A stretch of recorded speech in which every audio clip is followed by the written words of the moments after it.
Amigos de Voces Migrantes y de BIS Televisión, continuamos con ANFRA 2021 desde Lima, Perú.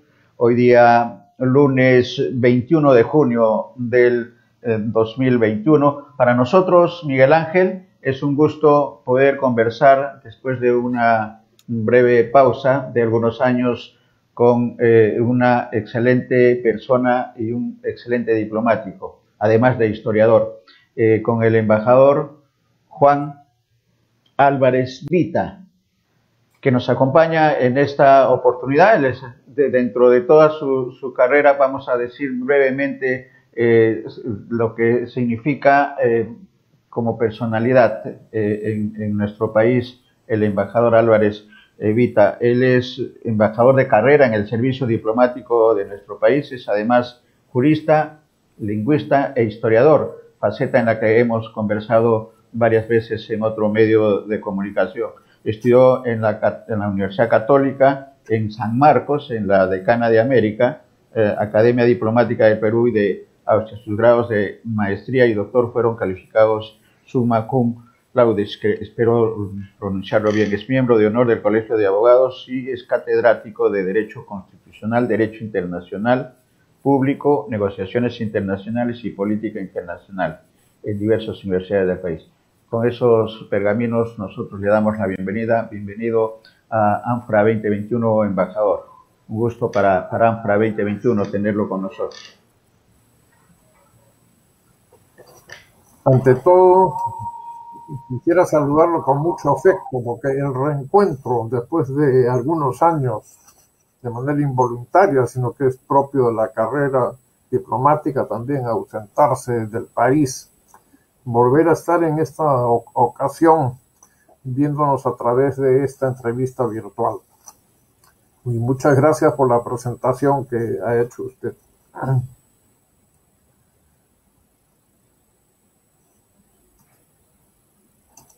No se oye.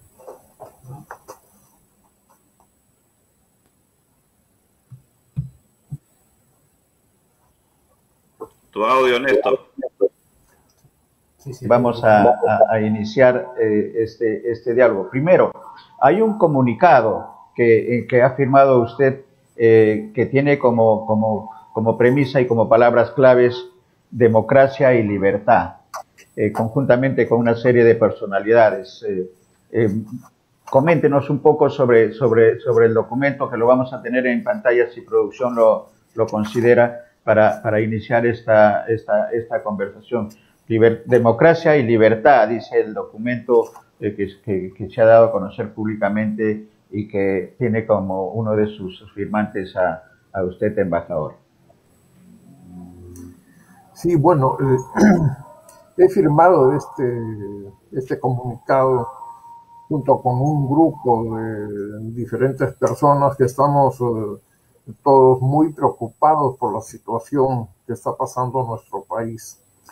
No solamente por la pandemia, por la crisis económica, que ha sido consecuencia también en cierta medida de este deterioro en el derecho a la salud, sino también porque se está ampliando una crisis política que en realidad, si todos los peruanos pusiéramos una dosis de tranquilidad y de serenidad, no tendríamos por qué estar pasando. Pero en los últimos años hay una situación de gran tensión en lo que podemos llamar la política interna, que también está ligada con la política internacional. Está ligada también con el comercio internacional, con la imagen que nuestro país puede proyectar hacia el exterior. Y como todos sabemos, hoy en día, prácticamente muchas de las actividades que nosotros los seres humanos tenemos son mirados a través del cristal del respeto por los derechos humanos. Entonces, esta situación no podía dejarnos impasibles. Es un comunicado bastante corto, haciendo incidencia en lo que significa la democracia y la libertad. Es decir, sin democracia no hay libertad y sin libertad no hay democracia. Pero esto no solamente son palabras vacías, sino que tiene que ponerse en ejecución real. Y estamos viendo que los ánimos en el campo de la política están caldeando tanto a nuestro país que podemos caer al borde de un abismo que nos costaría mucho tiempo más poder recuperar lo que con tanto esfuerzo estamos haciendo. En este momento hay un plan de vacunación que está caminando bastante bien dentro de los plazos previstos.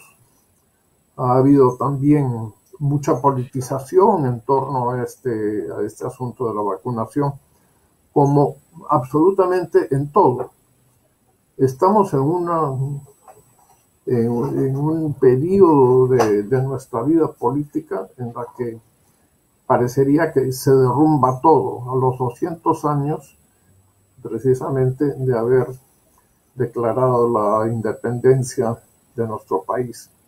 Entonces todos tenemos que poner el hombro y nosotros lo que hemos hecho ha sido redactar este comunicado haciendo un llamado a los dos candidatos a la presidencia de la República, porque ellos, y en las manos de ellos está en gran parte disminuir esta tensión y permitir que con toda serenidad el Jurado Nacional de Elecciones pueda decirnos finalmente este es el nuevo o la nueva presidenta o presidente de la República. Esto es lo que nos animó a hacer esto.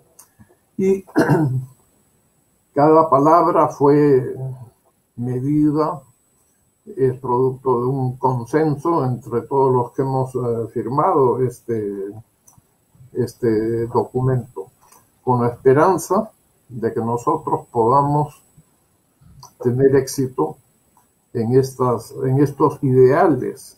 Como peruanos queremos naturalmente lo mejor para nuestro país. Pero como dije hace unos minutos, esta situación, si no se soluciona rápidamente, y en esto hacemos un llamado también al Jurado Nacional de Elecciones para que apresure en la medida de lo posible toda esta situación de declarar quién es finalmente el próximo jefe del Estado peruano.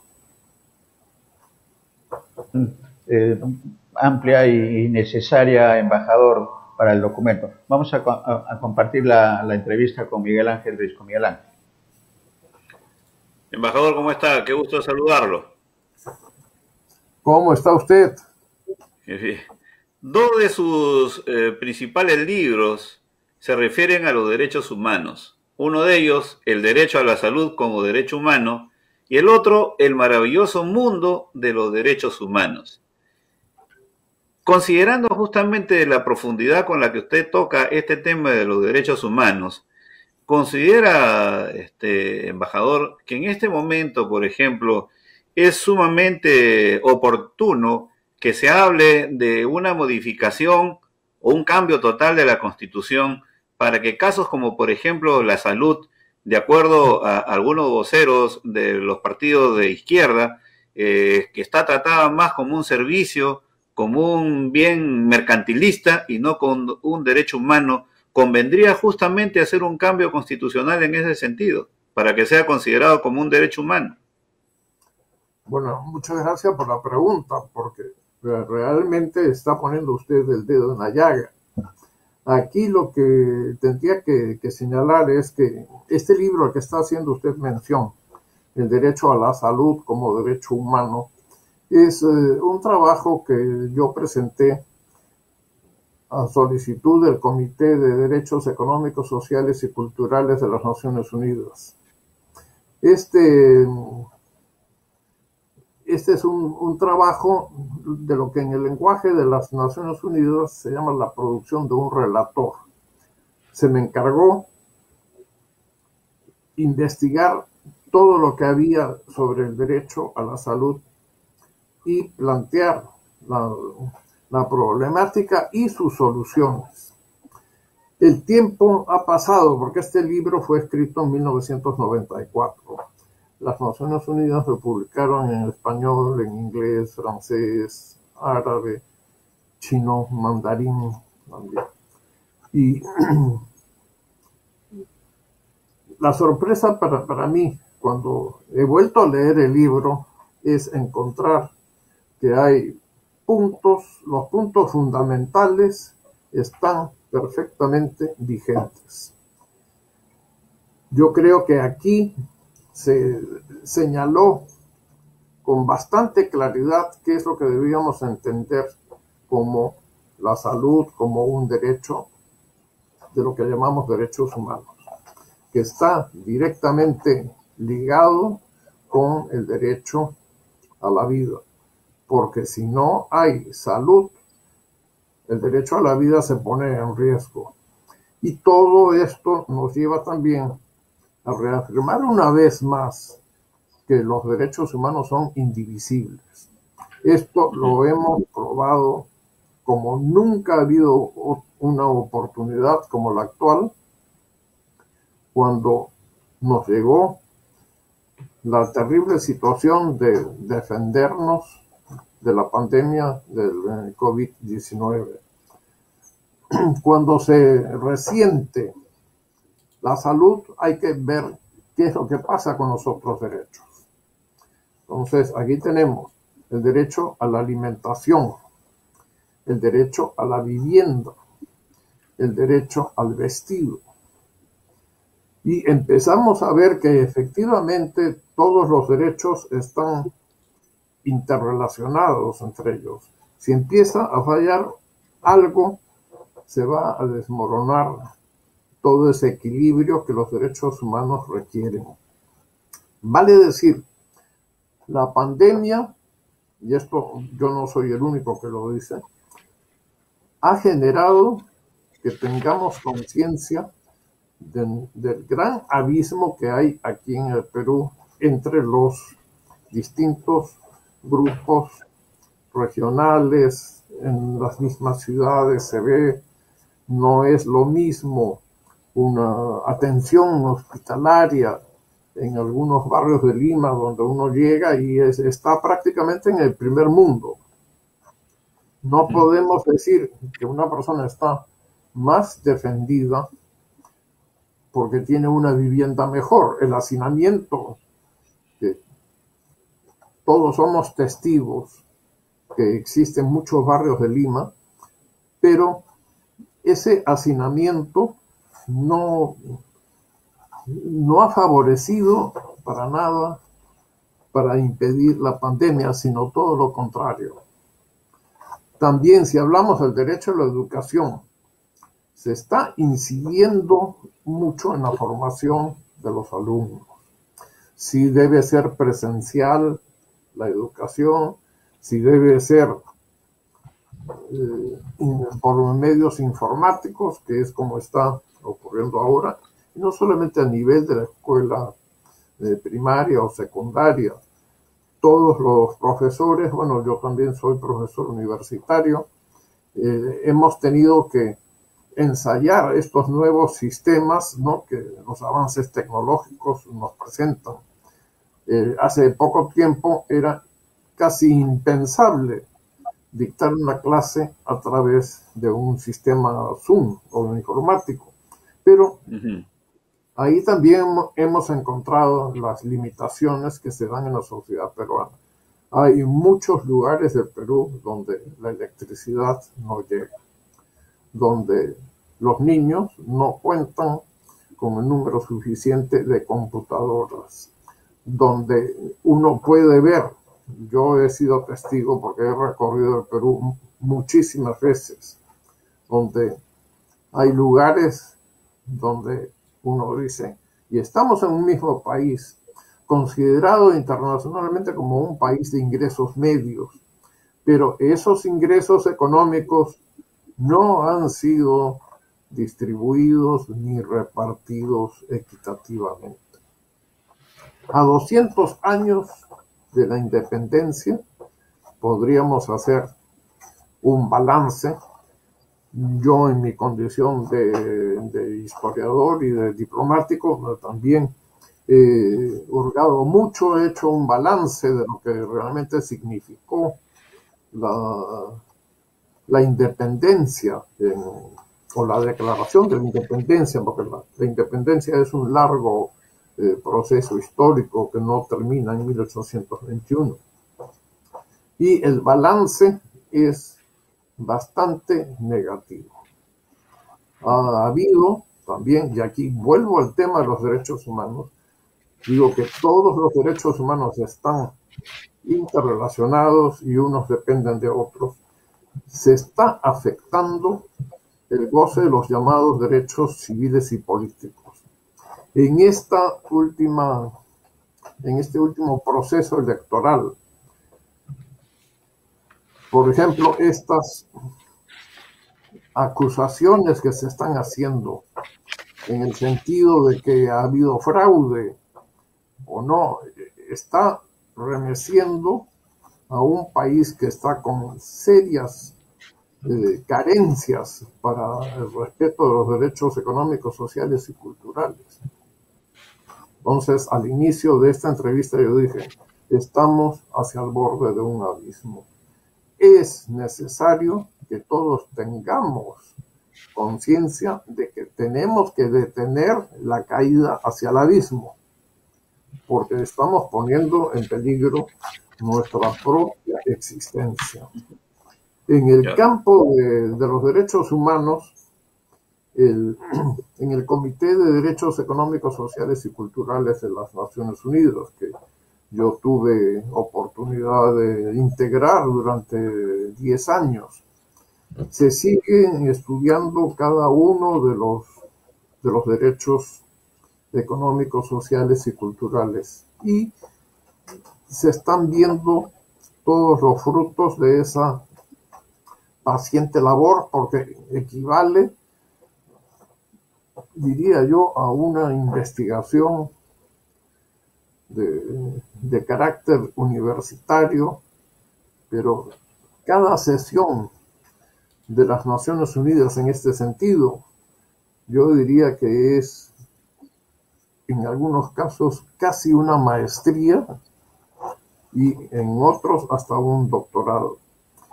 Y le digo, el camino no es fácil, porque las presiones políticas internacionales inciden hoy en día en todo el campo de la vida misma. Cuando se aplican sanciones comerciales a un país por el no respeto a los derechos humanos, a veces decimos, bueno, hay un panorama realmente desolador, pero jurídicamente, si es que eso, por ejemplo, es aprobado por el Consejo de Seguridad de las Naciones Unidas, los países están obligados a acatar y a cumplir y a impulsar también esas sanciones. No desearía que nuestro país se vea en una situación de esa naturaleza. Y no solamente para el país, para todo el planeta, ¿no? Todos somos miembros de la especie humana y tenemos que poner el hombro. El otro libro que se ha mencionado que yo escribí, El maravilloso mundo de los derechos humanos. El título tiene una explicación. Yo creo que los derechos humanos significa solidaridad entre nosotros. De ahí se desprende algo realmente muy hermoso, y que es poder hacer algo por mejorar nuestras vidas, nuestros ideales, el deseo de llegar a construir una sociedad feliz. Y en ese sentido, Yo cuando le puse ese nombre fue porque cuando se hablaba de derechos humanos inmediatamente venían a colocarse en el tapete las situaciones derivadas del terrorismo que hemos vivido y de muchísimas otras circunstancias. Yo quería dar un mensaje también de optimismo y ese es el motivo por ese título que muchas veces me dicen ¿y por qué se llama El maravilloso mundo de los derechos humanos? Y esto es, en resumidas cuentas, ¿no?, la base sobre la que hemos estado trabajando para redactar este comunicado. Todos estamos de acuerdo en algo, que a nuestro país hay que llevarlo por la senda del desarrollo.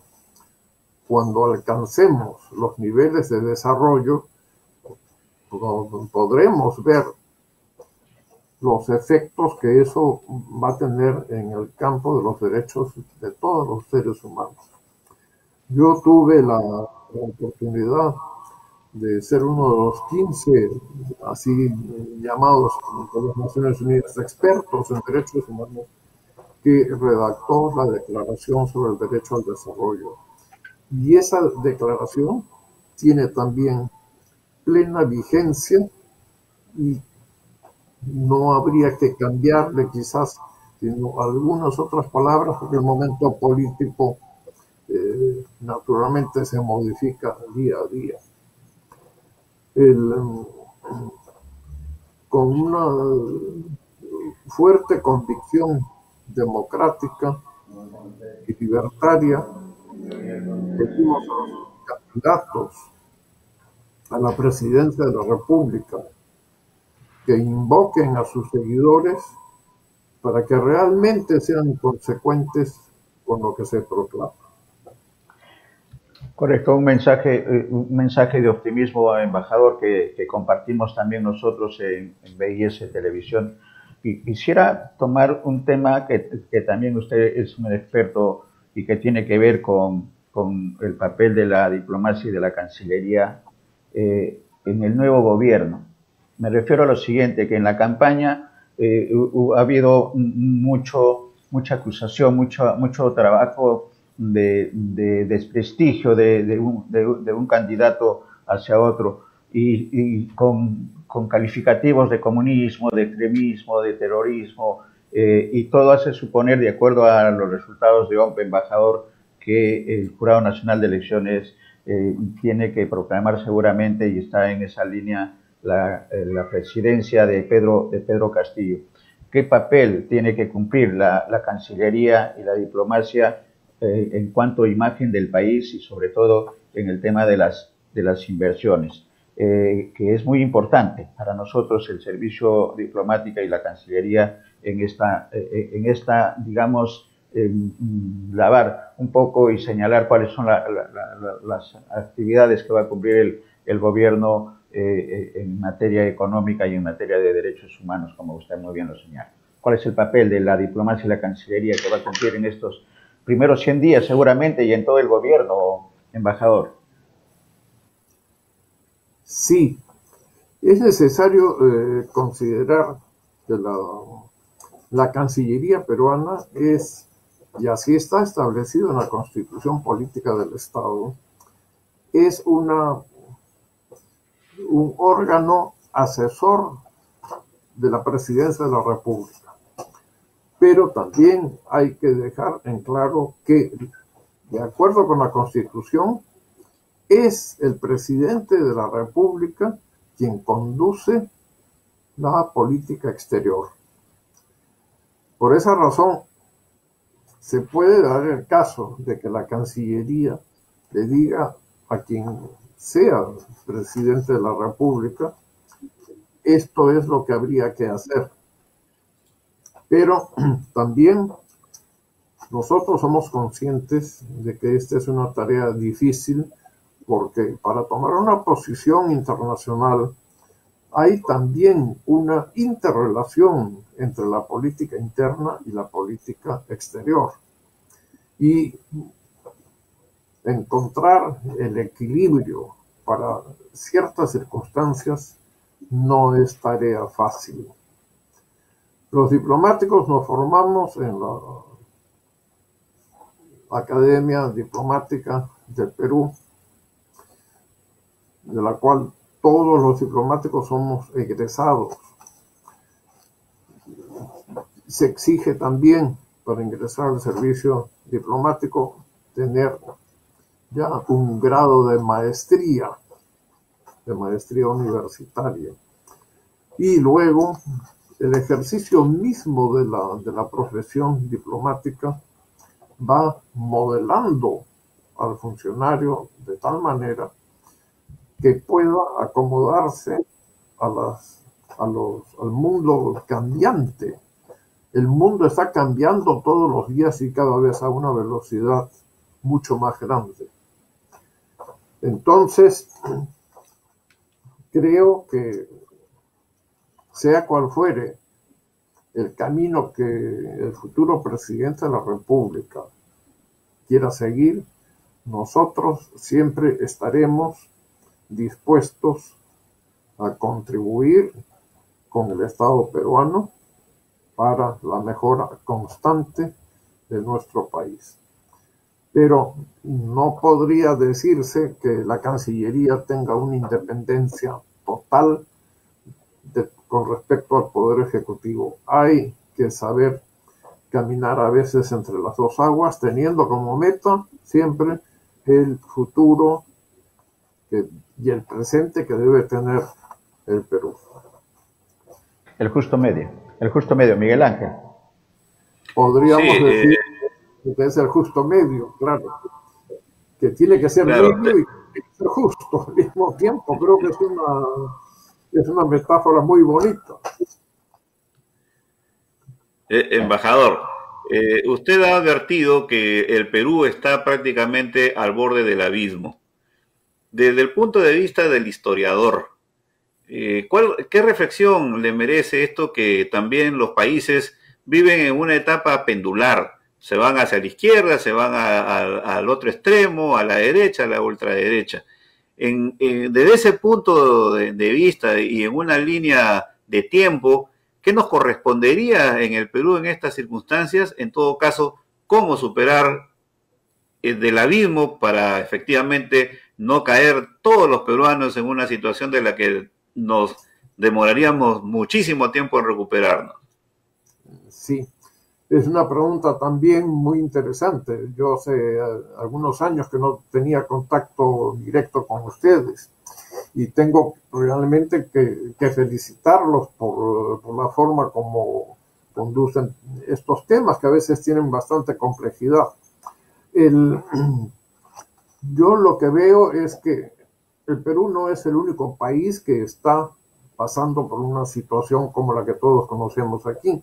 Hace muy poco, las elecciones en los Estados Unidos también fueron de gran tensión entre los candidatos. Y en otros países europeos también, como Austria, ¿no?, han pasado por circunstancias muy complejas en su último periodo electoral.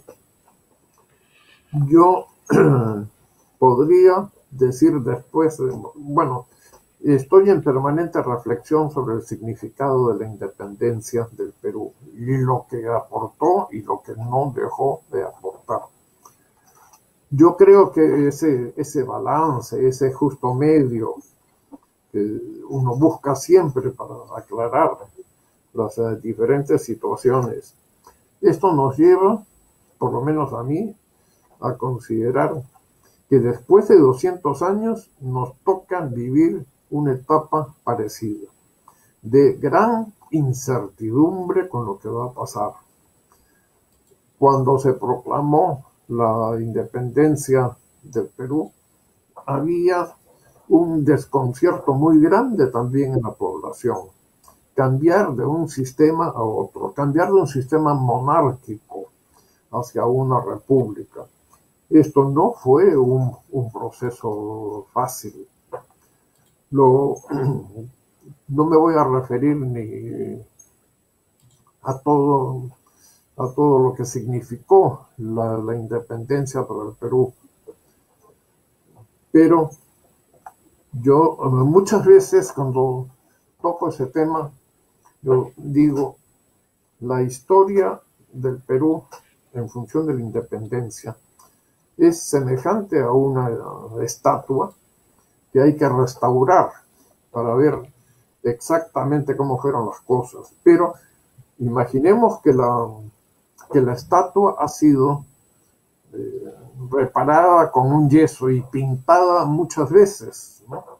Hasta que llegamos a un momento en que decimos cómo fue, porque esta estatua que está aquí no coincide con la descripción que se hizo en aquellos años. Y empezamos a quitar el yeso y las diferentes capas de pintura hasta que podemos tener la imagen mucho más aproximada de cómo fueron las cosas.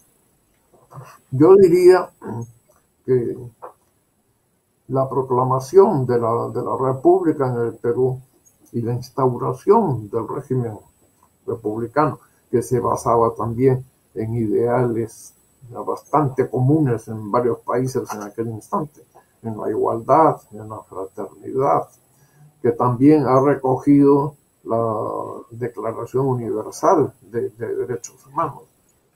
Aquí estamos frente a una situación que nos hace pensar, pero con otro ropaje, pero se están afrontando los mismos problemas. Se nos enseña que había una situación injusta y que fue una de las causas de la independencia, la existencia del tributo indígena, de la esclavitud de los afroperuanos, y muchas veces olvidamos que ya en los últimos años previos a la independencia del Perú, el sistema del tributo indígena ya había sido abolido. Ocurre que con la independencia y en medio de la crisis económica tremenda en la que vivía el Perú, revive esta institución. Esto se ha presentado siempre como un factor de división entre los peruanos. Y eso es verdad, pero hay que tener en cuenta que no se pueden decir las cosas de una manera tan simplificada que se esté alterando la verdad. Entonces, ¿qué es lo que pasó con esto? Muy poco se dice que los que recaudaban los tributos de la población indígena eran los caciques, es decir, miembros también de esos grupos étnicos. Faltaría investigar un poco más de esos tributos, cuánto se fue al bolsillo de los caciques y cuánto realmente pasó a los fondos estatales, ¿no? Ese es un factor. La esclavitud fue eliminada en la época de San Martín. Hubo la libertad de vientres, como se llamaba. Nadie nacía esclavo en el Perú. Pero todas las trabas que se pusieron y que se incrementan cuando Bolívar llega aquí al Perú, que prácticamente regresa por una serie de leyes. Vale la pena volver a estudiar, que hacen que la esclavitud siguiera en toda su vigencia. Llegamos a la época del mariscal Ramón Castilla, quien tiene también el título de libertador, porque en Huancayo firmó el célebre decreto por el cual se eliminó la esclavitud. Ese es el libertador de la población de origen africano. Muy bien, pero yo cuántas veces he tenido que decir en conferencias o también en clases, ¿por qué no se menciona que ese decreto firmado por Castilla tiene también un artículo que es el segundo, que dice la eliminación de la esclavitud para todos los esclavos, mencionada en el artículo primero del decreto, tiene como excepción a los esclavos partidarios de Echenique. Entonces, fue una libertad declarativa, pero a medias, ¿no? Nos hemos acostumbrado también a presentar a los héroes, a los próceres, como si fueran seres angelicales que no tuvieron nunca un error, una tentación, y eso pues no es posible. Yo creo que hay que situarse también en la época, pero eso es lo que realmente pasó con la esclavitud. Y después, la compensación por poner a una persona de origen africano en libertad fue posible porque el Perú estaba en una etapa de economía boyante, gracias a la exportación del guano. Pero cuando se pone uno a hacer investigaciones ya con fuentes económicas, no solamente políticas, los precios que se pagaron por la venta de los esclavos era considerablemente alta, no coincidía con el precio que tenían en el mercado. Y esto nos lleva también, y quiero hacer la salvedad, que yo no he podido terminar las investigaciones que estoy haciendo sobre ese tema, pero sí me hace pensar que detrás de esto también hubo corrupción. Ha habido un historiador peruano, Quirós, que ha hecho un libro muy interesante que se llama Historia de la corrupción en el Perú. Y ahí en ese libro, descarnadamente, él se remonta hasta la época del virrey Amat. Si se hubiera remontado hacia atrás, creo que el resultado hubiera sido el mismo. Ya había corrupción. Y sigue analizando después, en la época de la independencia, también corrupción. Él señala que la había también en la época de San Martín, en la época de Bolívar y durante todo el periodo republicano. Lamentablemente, este historiador falleció hace poco, pero hubiera podido dar muchas luces sobre lo que realmente somos los peruanos, los avances que realmente hemos podido dar y hacia dónde estamos caminando. Yo creo que la historia no debe cambiarse. Sin embargo, veo que hay muchos historiadores que se niegan, ¿no?, a aceptar esos cambios. Cuando se toca un tema, fácilmente se va hacia otros aspectos que realmente son también muy interesantes para entender cuál es la situación y cuál es el barranco al que decía yo que podemos precipitarnos, ¿no? Y que fue una de las preguntas que se me estaba haciendo sobre este tema. Es una pandemia también como el tema sanitario de nuestro país y no hablemos de otros derechos humanos, embajador, que no están siendo atendidos, como el tema de la educación y la igualdad, que es un tema fundamental.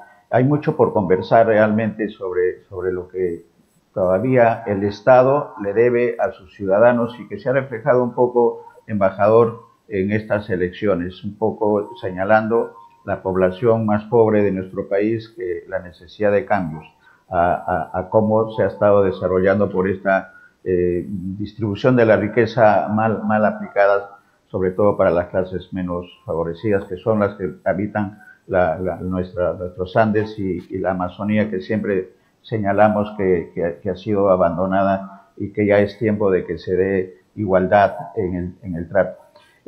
Sobre ese tema de la corrupción seguramente hay mucho que conversar, como usted bien señala, y eso va a ser motivo seguramente de otra entrevista, que esperemos que sus tiempos lo permitan, para conversar, y sobre el tema de los derechos fundamentales de los peruanos, que todavía no han sido atendidos, como digo.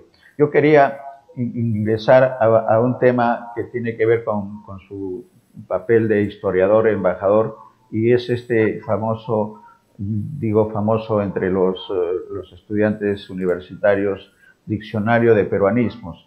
Y la sociedad está cambiando. ¿Qué peruanismos nuevos, embajador, ha agregado a su diccionario y que son de trato diario de los peruanos de estos tiempos de comunicación virtual y de trabajo fundamentalmente de redes sociales? ¿Qué aportes nuevos tiene, embajador, con respecto a peruanismos en su diccionario de peruanismos? Mire, el diccionario mío, yo oficialmente sé que ha tenido 2 ediciones. El otro día, haciendo un rastreo por todas estas fuentes informáticas, me vine a enterar que son 14 ediciones, ¿no? Yo solamente he sabido que había 2, pero ahí aparecen las fechas, etcétera. Me he quedado sorprendido, porque eso también es una violación a los derechos humanos. El respeto a la propiedad intelectual hace que uno diga también, bueno, se trata de los derechos de todos los seres humanos, pero yo también como ser humano tengo derecho a reclamar por eso. Después del diccionario, yo he hecho 2 trabajos que considero que son muy interesantes. Es el léxico de términos raciales en la lengua peruana, y también un trabajo sobre el vocabulario político en el Perú. De términos raciales, en gran parte pertenecen al pasado. Se originaron en el pasado, para precisar, pero se siguen usando. El lenguaje nuestro, el lenguaje peruano, es lamentablemente bastante racista. A veces, en una conversación, el hablante ni siquiera tiene conciencia de cómo está discriminando. Y esto es realmente algo muy grave. Pero no he registrado nuevas palabras, nuevos términos sobre ese tema vinculado con el racismo.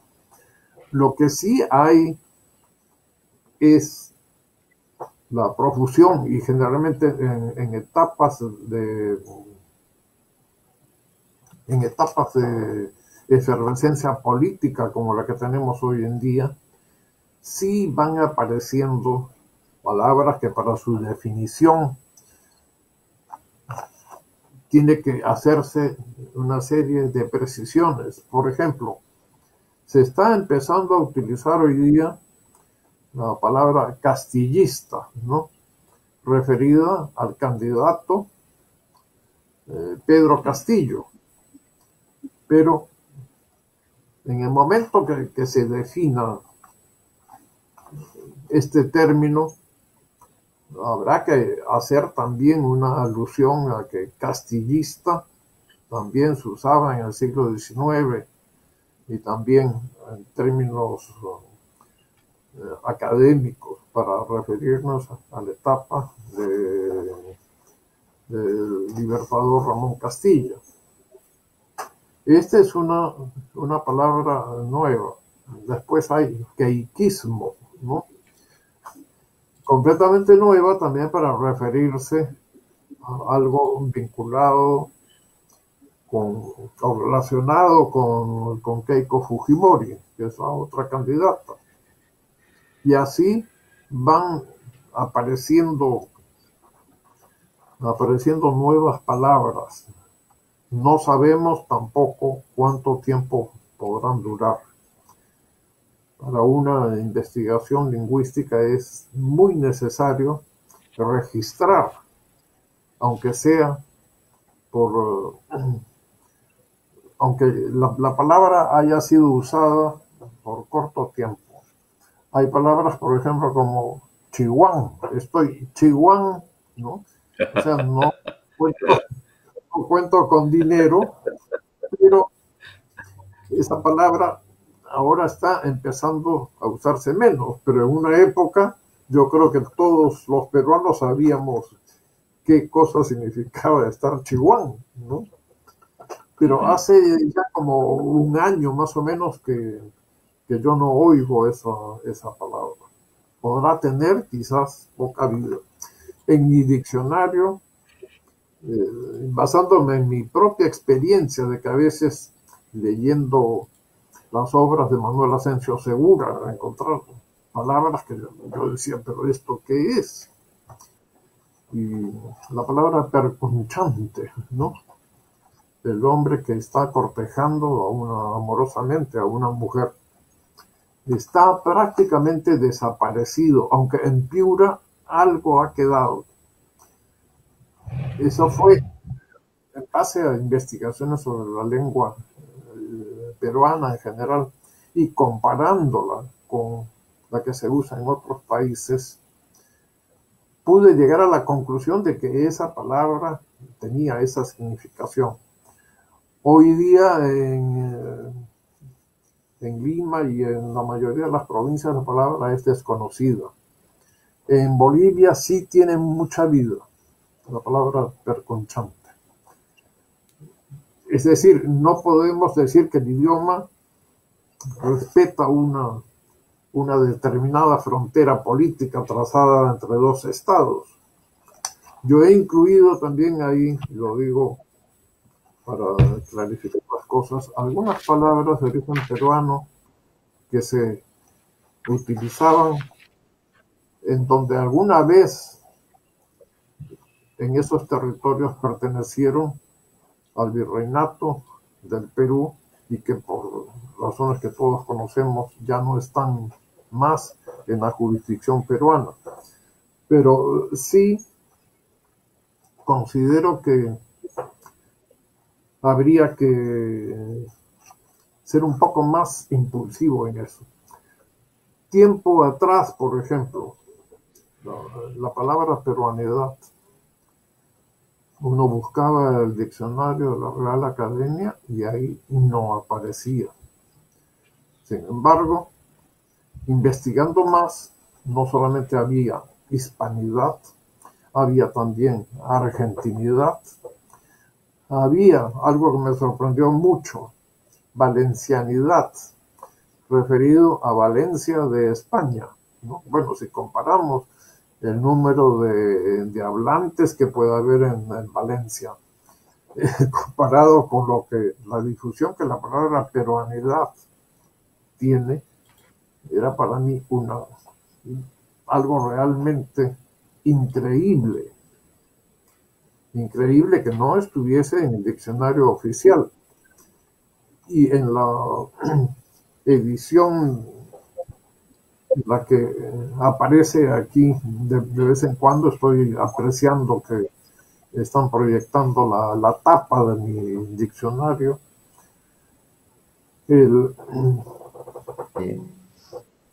yo la incluí ahí y haciendo un llamado para que se hiciera algo para incorporarla. En un viaje que yo hice a Madrid y que llevé un ejemplar para la Real Academia de la Lengua Española, que fui recibido ahí por un académico, le dije, espero que la palabra peruanidad no sea marginada. Y me dijo, pero ¿cómo no puede ser que no está? Sí, aquí consúltenlo en cualquiera de los ejemplares que tienen del diccionario oficial. Y para gran satisfacción, creo yo, de todos los peruanos que tenemos también pasión por la cultura, ya está registrada la palabra peruanidad. Parece a veces como que regresamos a la época de don Ricardo Palma, cuando él quería que se incorporaran voces peruanas en el diccionario oficial, y la respuesta que hoy día sería impensable recibir era: esas palabras no se usan en España, ¿no? Hoy día felizmente eso pertenece al pasado, pero la lengua nos va llevando todos los días a estudiar también el idioma y la cultura nuestra, ¿no? Yo he incluido en mi diccionario, pues, palabras que a veces se usan en algunas regiones de Perú y en otras no, pero todas forman parte de lo que nosotros conocemos, que es el Perú profundo, el Perú con una riqueza cultural, con una diferencia étnica, lingüística y de muchos otros aspectos, ¿no? Eso es lo que hace que nuestro país sea, por lo menos para mí, un país maravilloso. He tenido oportunidad de desempeñar funciones diplomáticas yo diría que en todos los continentes, y conozco también el mundo y conozco muchos países, pero a mí el país donde yo viviría siempre es el Perú, porque me satisface así, pero con mucho gusto de decir que soy peruano, que me siento peruano y quiero lo mejor para mi país, y por esa razón trabajamos con este comunicado, ¿no? Más allá de diferencias políticas, pero llegamos a este consenso. Sí, sí, sí, y yo quería agradecerle por esta clase magistral, embajador, sobre todo por estos peruanismos políticos que también forma parte de un libro suyo, y el caiquismo y el castillismo se van a adherir, así como Chiguán también, ¿no? El término Chiguán que recuerda a la congresista del Fujimorismo. Y hay otra que también seguramente está, que una anécdota que tiene que ver con la China, ¿no? La China no la persona, sino la moneda, la moneda, el medio sol, 50 centavos de sol. Y en las combis de la Panamericana Norte pusieron en una época, murió la China, ¿no? En todas las combis, y un distraído colega me dijo, oye, creo que ha fallecido, refiriéndose no a la candidata, sino en el gobierno de Fujimori, a la esposa de Fujimori, de Alberto Fujimori. Me dijo, creo que ha fallecido la esposa del presidente. ¿Por qué? Porque he visto en todas las combis falleció la China, ¿no? Entonces, explicarle que no era una persona, sino era la moneda, porque ya no estaban cobrando 50 centavos las combis de la Panamericana Norte, en el cono norte de nuestra ciudad, de nuestra capital. Esas son las anécdotas que seguramente hay que compartirla, si estuviera ahora Ricardo Palma, ¿no? O los, como usted muy bien refirió, otro autor como Pardo y Aliaga, que también utilizó mucho los peruanismos de esa época. el futuro creo que hay que retomar esa tendencia, embajador, porque el peruano es muy creativo, crea rápido los términos y las expresiones, y eso creo que es lo que hay que recuperar y forma parte de ese documento que ustedes con mucho acierto han dado a conocer y que está en vigencia, que se refiere al tema de democracia y libertad. Si hubiera algo más que agregar, embajador, a esta primera conversación, creo que tenemos que tener una segunda conversación sobre el tema de corrupción, que es un tema muy amplio, y el tema de los derechos están vigentes porque se apliquen en toda su magnitud para los peruanos en los próximos años, embajador. Bueno, para mí ha sido muy grato estar conversando con ustedes sobre estos temas, son muy variados, y decirles que será un placer para mí participar cuando las circunstancias sean propicias en una nueva conversación con ustedes. Y quiero felicitarlos porque este es un canal que tiene una sintonía y una captación muy grande en los países europeos por las colonias peruanas, ¿no? Es una manera de transmitir también fases de la realidad actual del Perú en sus dimensiones económicas, sociales, culturales, políticas, de todo tiempo. Realmente yo los felicito y estoy muy agradecido por esta oportunidad que se me ha dado para intercambiar criterios y hacer. Yo siempre pienso que el día que yo no aprendo algo nuevo es un día muerto. Y este día está salvado ya y cumplido. Es un proceso de aprender siempre, embajador, y nosotros en BIS Televisión tenemos muy presente y con optimismo, como usted bien ha dicho, porque si el grupo de periodistas que formamos parte de BIS Televisión y nosotros representamos solamente en este momento, Miguel Ángel y yo, a un grupo de más de 10 periodistas que están en el tema editorial y en el tema de producción, y pensando siempre en los peruanos de a pie, los peruanos de menores recursos, pero también pensando en los peruanos en el exterior. Como usted bien dice, tenemos una buena sintonía con los compatriotas en el exterior. Lo hemos podido comprobar en las elecciones con la designación de los 2 primeros representantes de este distrito electoral 27, PEX, los peruanos en el exterior, y tenemos que señalar que hay mucho potencial. El peruano que tiene doble nacionalidad sigue queriendo su país, y sigue queriendo su país por lo que usted ha dicho, por su gastronomía, por su costumbre, por su clima, por su gente. Entonces, son tiempos de cambios y que creo que hay que recuperar. Esos peruanos en el exterior son sumamente valiosos para nosotros. En este Congreso de la República se va a demostrar, y qué mejor que vayan incrementándose el número de representantes de peruanos en el exterior en el Congreso de la República, que le van a dar otro nivel al Congreso de la República. Y de manera que agradecidos, embajador. Miguel Ángel, creo que lo veo a Miguel Ángel con intención de algunas palabras finales con el agradecimiento, y esperamos que sus tiempos permitan poder volver a conversar con usted sobre los temas que están quedando en agenda. Las tareas para la casa, como siempre decimos, embajador. Miguel Ángel.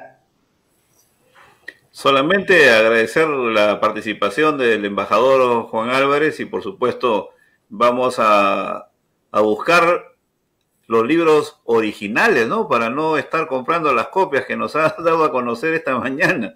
De modo que el diccionario de peruanismos, ¿no? Solamente hay 2 ediciones autorizadas por usted, todas las demás son truchas. Pero creo que se ha respetado textualmente, ¿no? Que no ha habido adulteraciones. O sea, lo de trucho, que yo no sé si considerarlo como peruanismo, porque es una forma argentina. En Argentina tiene mucho uso. Pero precisamente son los periodistas los que traen estas palabras aquí. se van enriqueciendo y toman otras formas, ¿no? Como el bacancito del Perú, que no tiene mayormente nada que ver con el bacán en Argentina, ¿no? Pero que tiene una genealogía bastante curiosa. Yo les agradezco también muchísimo por esta invitación y para conversar. Con toda seguridad va a depender de sus tiempos, embajador.